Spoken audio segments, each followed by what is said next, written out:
Manchester United എന്ന് കേട്ടാൽ ഇപ്പം എല്ലാവരും ചിരിക്കും. ഓൾഡ് ട്രാഫോർഡിലെ ലുട്ടാപ്പികളെന്ന് വിളിച്ച് കളിയാക്കും. പക്ഷേ ഈ ചിരിക്കുന്നവന്മാരൊക്കെ ഓൾഡ് ട്രാഫോർഡിലെ ചുവന്ന ചെകുത്താന്മാരുടെ പേര് കേട്ട മുട്ടിലിടിച്ച് മുള്ളുന്ന ഒരു കാലഘട്ടം ഉണ്ടായിരുന്നു. കാരണം ഇംഗ്ലീഷ് പ്രീമിയർ ലീഗ് ക്ലബ്ബുകളിൽ ഏറ്റവും കൂടുതൽ ഭയപ്പെടുത്തുന്ന ഭൂതകാല ചരിത്രവും പാരമ്പര്യമൊക്കെ അവകാശപ്പെടാനുള്ളത് മാഞ്ചസ്റ്റർ യുണൈറ്റഡിന് തന്നെയാണ്. അത് ഇംഗ്ലീഷ് പ്രീമിയർ ലീഗിലെ നല്ല ലോക ക്ലബ്ബ് ഫുട്ബോളിൻ്റെ ചരിത്രം എടുത്ത് നോക്കിക്കഴിഞ്ഞാൽ അവരുടെ ഡോമിനേഷൻ എത്രമാത്രമുണ്ട്. പക്ഷേ ട്രാൻസ്ഫർ മാർക്കറ്റിൽ കഴിഞ്ഞ കുറേ കാലങ്ങളായിട്ട് എന്തൊക്കെയോ ചെയ്തുകൊണ്ടിരിക്കുകയാണ്. ഒരുപാട് പൈസ വാരി എറിയുന്നുണ്ട്.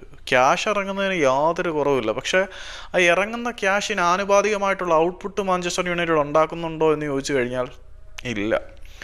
ഏറെ പ്രതീക്ഷകളുമായിട്ട് വളർത്തിയെടുത്ത താരമാണ് മക്ടോമിനി ഇപ്പം 30 മില്യൺ കിട്ടിയ ആർക്ക് വേണമെങ്കിലും കൊടുക്കാമെന്ന് പറയുന്ന അവസ്ഥയിലേക്ക് മാഞ്ചസ്റ്റർ യുണൈറ്റഡ് എത്തിയിട്ടുണ്ടെന്ന് നമ്മുടെ ഫാബ്രിസിയോ റൊമനോ റിപ്പോർട്ട് ചെയ്തിട്ടുണ്ട്. പിന്നെ അവർ ബയേൺ മ്യൂണിക്കിൻ്റെ 2 പ്രതിരോധ നിര താരങ്ങളെ സ്വന്തമാക്കാനും ആഗ്രഹിക്കുന്നുണ്ട്. സെൻറ്റർ ബാക്ക് ആയിട്ടുള്ള മാത്യൂസ് ഡിലിറ്റിനെ സ്വന്തമാക്കാൻ